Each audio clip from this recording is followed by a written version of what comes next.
श्री सप्तशती 7वां अध्याय की कथा। चंड मोर मुंड का वध ध्यान। मैं मातंगी देवी का ध्यान करती हूँ। बेरत्नमय सिंहासन पर बैठकर पढ़ते हुए तोते का मधुर शब्द सुन रही हैं। उनके शरीर का वर्ण श्याम है।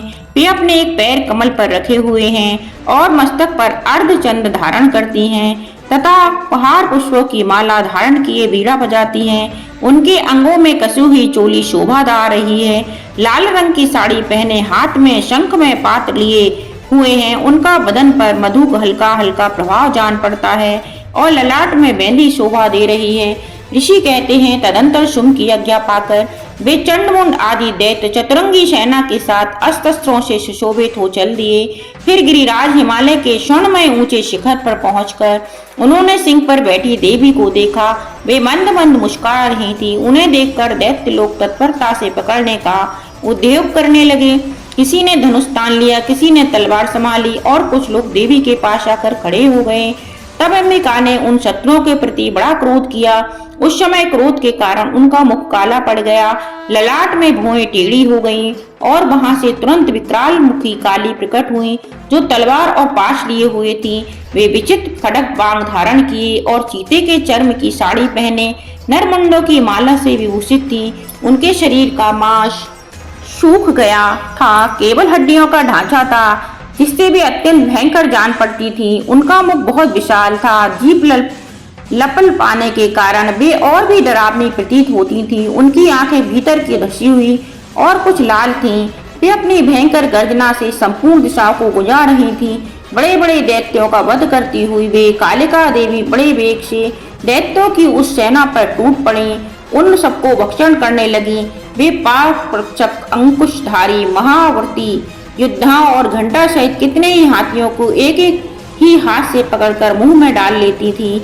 इसी प्रकार घोड़े, रथ और सारथी के साथ रथी सैनिकों को मुंह में डालकर वे उन्हें बड़े भयानक रूप से चबा डालती थी।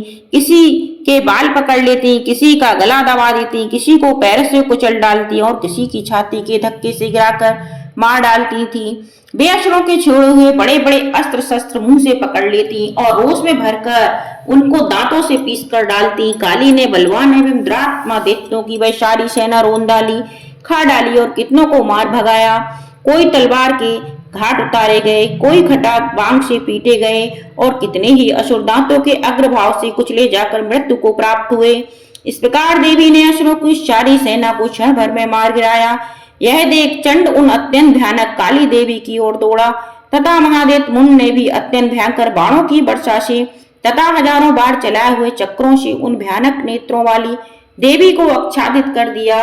वे अनेकों चक्र देवी के मुख से में समाते हुए ऐसे जान पड़े मानो सूर्य के बहुतेरे मंडल बादलों के उदर में प्रवेश कर रहे हों। तब भयंकर गर्जना करने वाली काली ने अत्यंत रोष से भरकर विकट अट्टहास किया। उस समय उनके विकराल बदन के भीतर कठिनता से देखे जा सकने वाले दांतों की प्रभाव में अत्यंत उज्जवल दिखाई देती थी। देवी ने बहुत बड़ी तलवार हाथ में ले हम का उच्चारण करके चंड पर धावा किया और उसके केस पकड़कर उसी तलवार से उसका मस्तक काट डाला। चंड को मारा गया देखकर मुंड भी देवी की ओर दौड़ा। तब देवी ने रोष में भरकर उसे भी तलवार से घायल करके धरती पर सुला दिया। महापराक्रमी चंड और मुंड को मारा गया देख मरने से बची हुई बाकी सेना भय से व्याकुल हो चारों ओर भाग गई।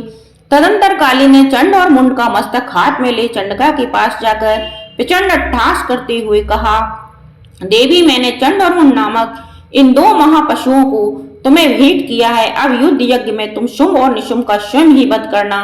ऋषि कहते हैं, वह लाए हुए उन चंड मुंड नामक महादैत्यों को देखकर कल्याणमयी चंडी ने काली से मधुर वाणी में कहा, देवी, तुम चंड और मुंड को लेकर मेरे पास आई हो, इसलिए मैं संसार में तुम्हारा चामुंडा के नाम से तुम्हारी ख्याति होगी।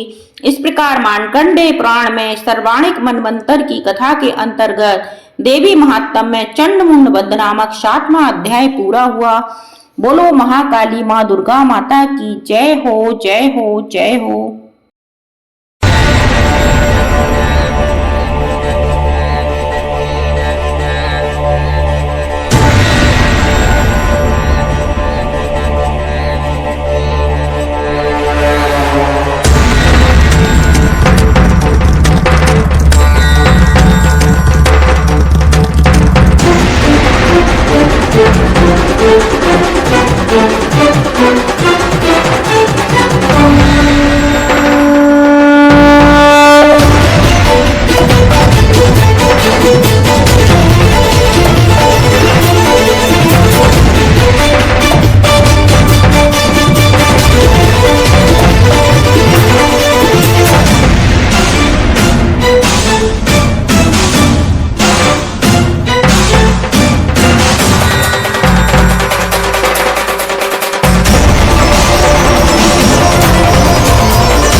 है।